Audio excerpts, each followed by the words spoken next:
des maîtres est un véritable voyage, un chemin initiatique. L'idée est d'aller à la rencontre de personnalités inspirantes et bienveillantes, reconnues comme des personnalités dans leur domaine artistique. Maîtres ou élèves de maîtres, des femmes et des hommes qui transmettent leur art avec passion, qui partagent leur savoir-faire, leur savoir-être, leur savoir-vivre. Une série pour se questionner sur ce qui caractérise un maître, sur ses secrets pour inspirer tant d'élèves, sur la passion et l'art de la transmission. Le point de vue particulier développé ici est notamment de découvrir le parcours singulier d'artistes inspirés par plusieurs arts et qui les mêlent, les imbriquent et les transcendent. Le parcours commence par la rencontre d'élèves et proches du maître parmi les maîtres en art équestre. Le grand écuyer portugais Nuno Oliveira, qui lui-même travaillait ses chevaux sur des airs d'opéra.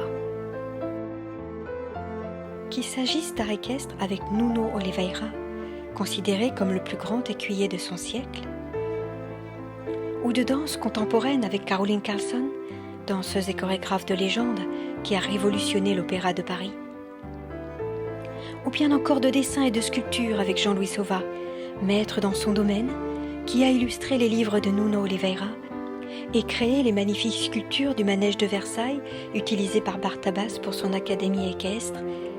Tous les arts ont des fondements solides qui nécessitent un apprentissage minutieux guidé par un maître.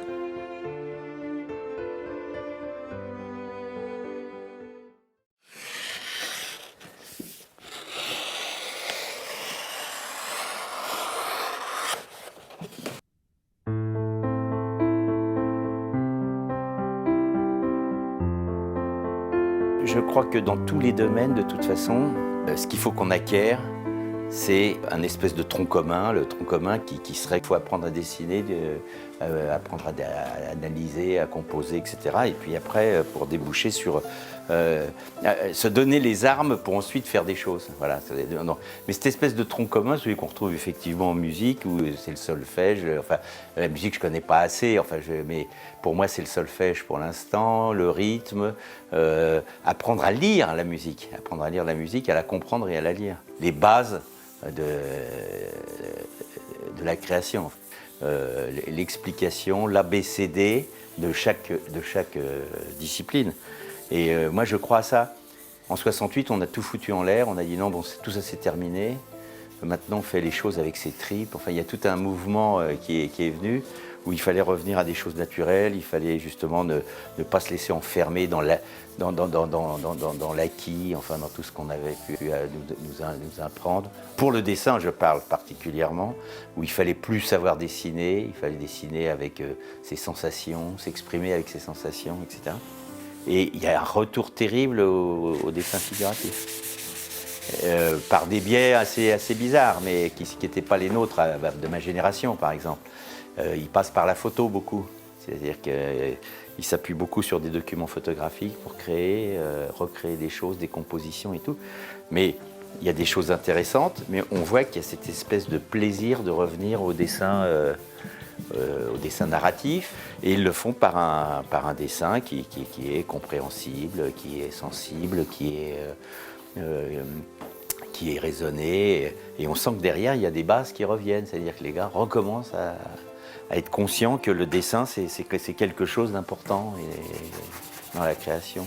Bon, il y a des frémissements, voilà, des frémissements.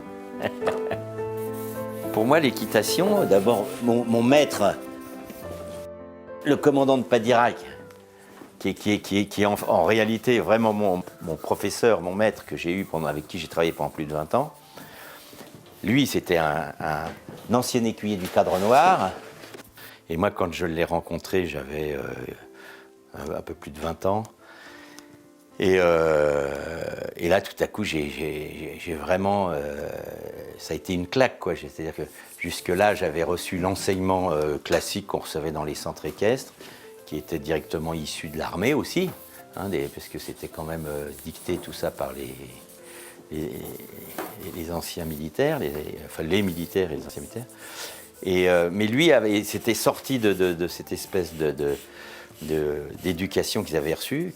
Enfin, qu'il comprenait, c'était pas un refus bête et idiot, il savait très bien comment ça s'était passé dans tous ses temps d'armée, mais lui avait redécrypté, ça l'intéressait plus, cette équitation-là. Et donc il était revenu à la guérinière en le modernisant, et c'est là où tout à coup on s'aperçoit qu'il y a vraiment un point zéro pour arriver vers la fin d'un dressage, avec une philosophie, avec des mouvements qui sont inscrits, pas n'importe comment, à quel moment, dans un sens de progression. Et ça, c'est quelque chose qui m'a passionné. Tout d'un coup, je me suis dit, mais oui, c'est ça, bien sûr. Là, pour parler de base, c'était extrêmement sérieux. Et facile. Padirac disait toujours un truc très juste, il disait, vous mettrez jamais moins de 4 ans pour dresser un cheval. Et il disait que vous bricoliez ou que vous fassiez ça correctement, ça sera au minimum 4 ans. Voilà. Et il avait l'expérience et le temps me fait dire qu'il avait complètement raison. Parce que si vous bricolez un cheval, vous allez aller plus vite, mais vous allez revenir tout le temps en arrière parce qu'il y a des choses qui ne sont pas acquises, il y a des difficultés qui sont... Il y a des tas de choses, des tas d'impasses sur lesquelles on va buter en permanence. Et au contraire, si vous faites un cheminement raisonné, tranquille, extrêmement solide sur les bases, vous arriverez au bout avec un cheval bien dressé, serein dans sa tête parce qu'il n'aura pas été bousculé, psychologiquement parfaitement bien. Alors ça, c'est ça qui m'intéresse, moi. Bon. Celui-là, je vais le laisser un peu reposer. Voilà.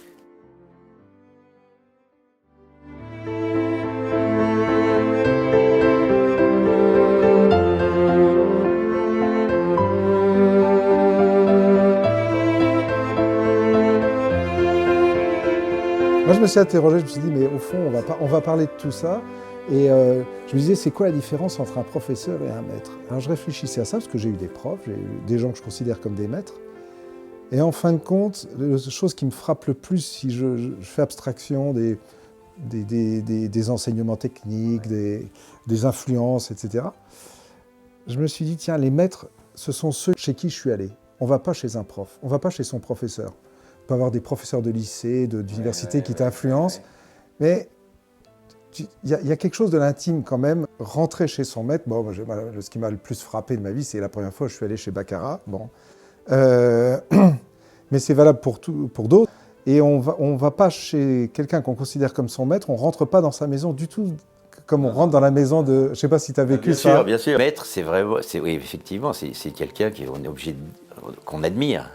Moi, la seule personne dans ma vie, si je réfléchis, qu'on appelait maître, c'était Oliveira, enfin que j'ai rencontré moi personnellement. Et c'était assez justifié. C'est un type qui avait une stature. Bon, je vais parler de moi, mais c'était un peu une quête, moi, en plus, parce que, étant donné que je l'ai connu dans les début des années 60, quand justement il y avait des articles de Baccarat ou des gens qui ont commencé à en parler dans Plaisirs équestres.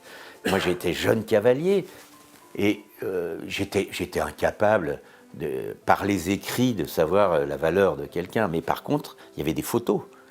Par l'iconographie, je vois un jour, j'ouvre ce journal et je vois une photo d'un type qui galopait en arrière. Je me souviens toujours de cette photo, je me dis, mais qu'est-ce que c'est que ça, c'est extraordinaire. Et de cette photo, de cet article que j'ai lu ensuite, a commencé cette quête vers ce type que je trouvais. Et puis les articles sont devenus récurrents dans ce journal. Donc petit à petit, j'ai fait sa connaissance. Et j'avais horreur de voyager. Donc je suis jamais allé au-devant de lui à cette époque-là. Il était au Portugal, fallait le voir au Portugal.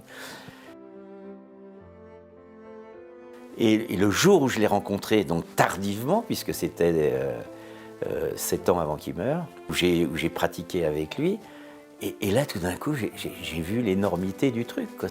Je me suis dit, mais effectivement, c'est le maître. Et les gars, tous ces élèves de longue date étaient autour, maître. Et je me suis dit, ouais, c'est un maître. C'était justifié.